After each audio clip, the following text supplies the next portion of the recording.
to Pastor Wilson, saints, the Simpkins family, Reverend clergy, elected officials, city, parish, state, and to the people of God. I've been wondering what was wrong with me, and it finally dawned on me. When CO died, a piece of me went missing. And each time I stand in the pulpit where Pastor Wilson, who succeeded my close friend, Dr. Jones, I'm reminded another piece of me is missing. Ain't too much of me to have too many pieces missing.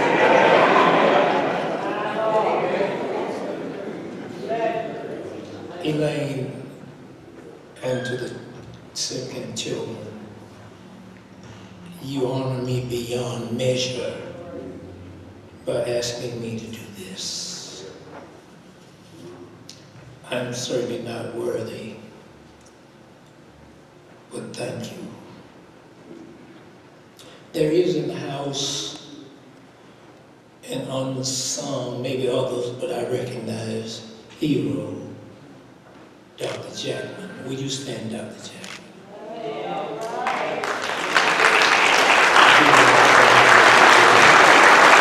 Who worked with Dr. Simpkins and Dr. King and in the civil rights movement. Thank you.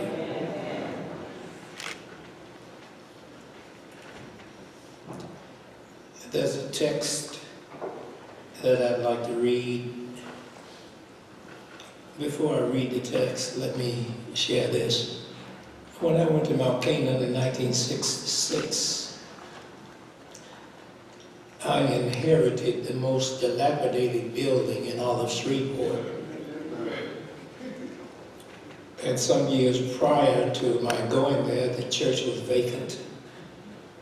I was involved in the civil rights movement, and my name came up, I understand, and they said, he's a good man, but he may get our church bombed, which would have been a promotion for them at that time.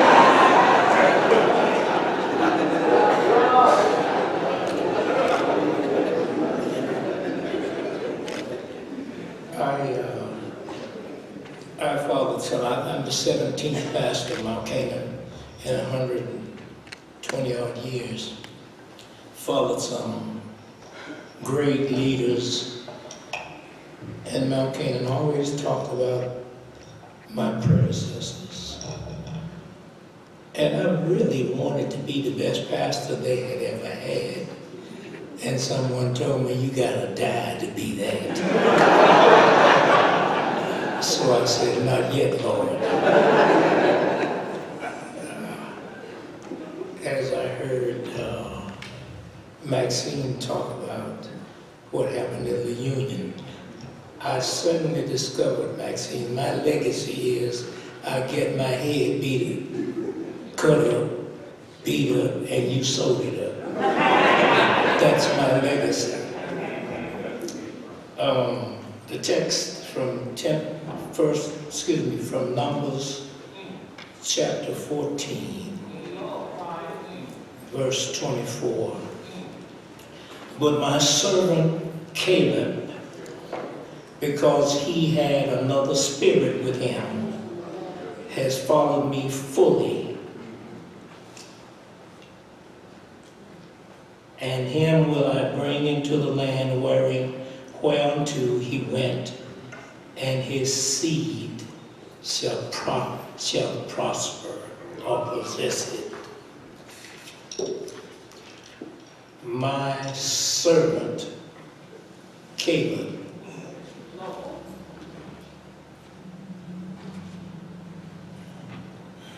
has a different spirit. And because he had a different spirit, I will let him go into the land, and his seed shall possess it.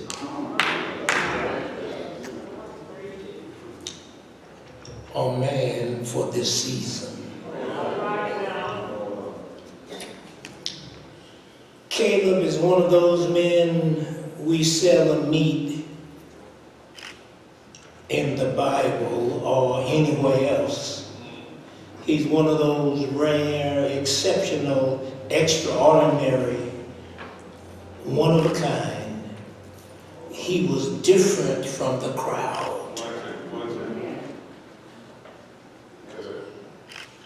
A man who made a difference. A man who was made from a different mold. And that sounds to me like a description of CO. I should have said this, but let me share this. One of my experiences, the last trip that Dr. King made to Shreveport, his assistant, Dr. Walker, the late Dr. Wiley Walker, and I were arrested and put in jail for 42 hours under mental observation. And Dr. Simpkins, when I got out, said, I have not been cleared of that charge yet.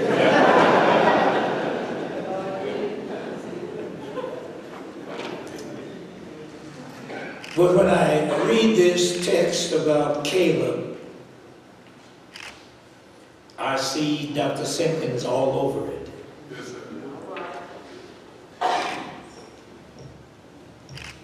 He was different.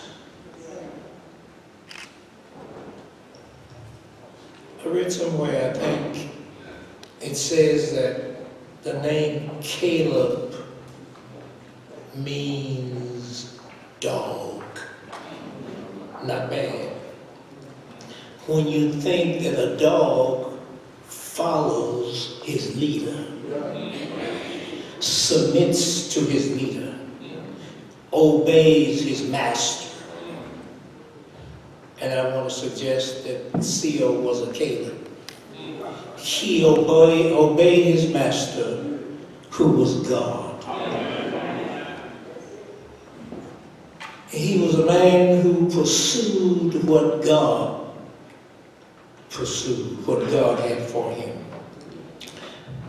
In this text, Israel had come to the brink of the promised land. And Moses appointed 12 spies and had them to go in the land, not to decide whether they go into it, but to observe it.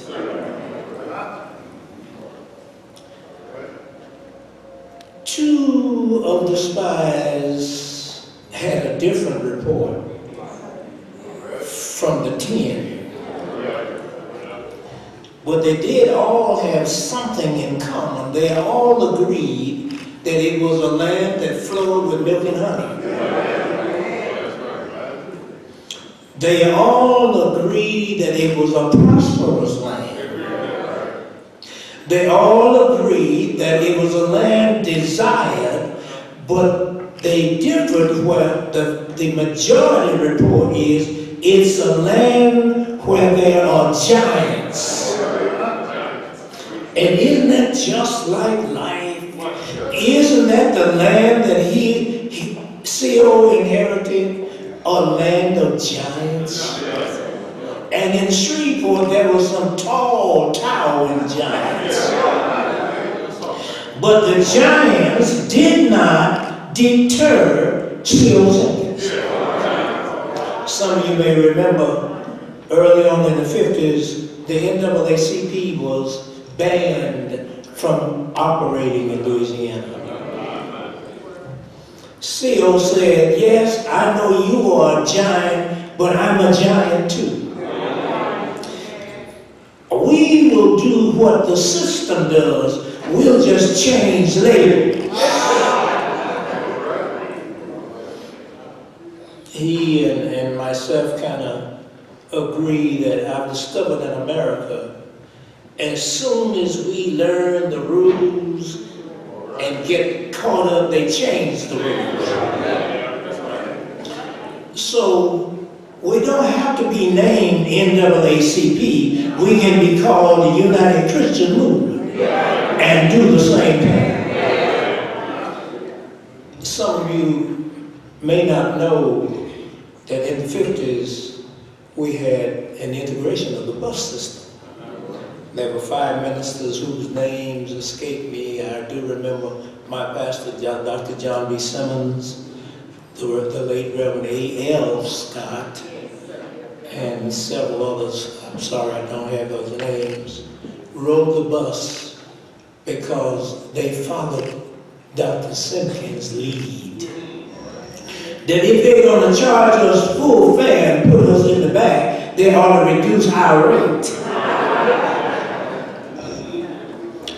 Well, they rode the bus, and I heard Brother Lynch tell us yesterday, Central Free Methodist had taken students on a tour, and they decided they were asked to move back when the white folk wanted to sit up front. And the teacher told them, don't move. There's a lady whose name escapes me. She was from, I read somewhere, she was from Cedar Grove, who was our Rosa Parks. She sat on the bus and was asked up front and was asked to move, and she refused to sit. This city has produced a plethora of leaders who did not get credit for what they did.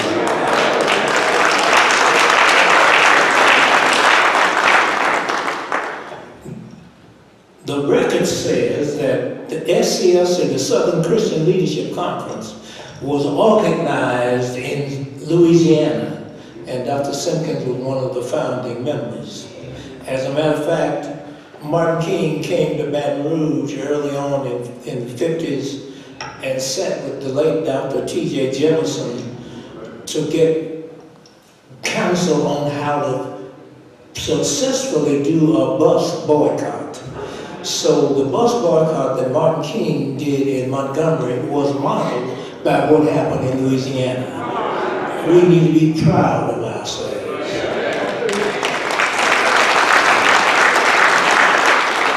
We need to be proud that we had a C.O. Simpkins to pave the way. I had hoped that the museum would have gotten completed before he left us, but we're going to make sure that that happens.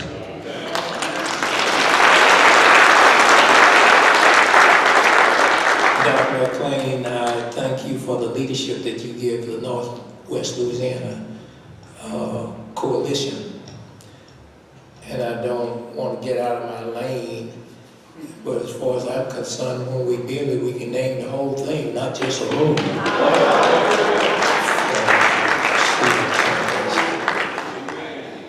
But St. Caleb here is said by God to be a servant of God. That's what C.O. Simpkins was. He was a servant of God who did not worry about titles. And I've discovered some of us modern folk are more concerned about titles than we are about a testimony. C.O. Simpkins has a testimony and not a title. You can't confine him to a title, but thank God what he left us, we will cherish and honor through the years. He was a servant of God who listened to God. God promised the land to Israel, to his people. And what God promises, he never fails to deliver. And Simpkins knew that this country says it is a land of the free and the brave. That we are born with certain inalienable rights. That America is a great place, but there are some giants here.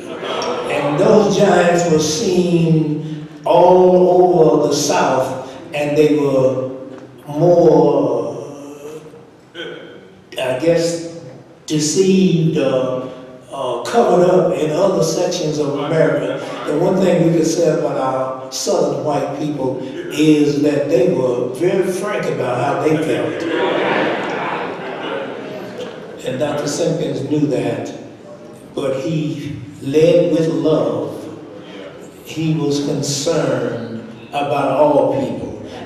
Isn't it interesting that he was concerned about the people that Jesus was concerned about? The downtrodden and those who are forsaken and overlooked in our communities. He didn't have to do what he did. He had his living made. He had his house. He could educate his children, but he was concerned about everybody's children. He was concerned about everybody. And just like King, Dr. King got killed in Memphis up there supporting garbage workers. People that we don't want to be identified with. But God has come to identify himself with the downtrodden and those who are forsaken by others.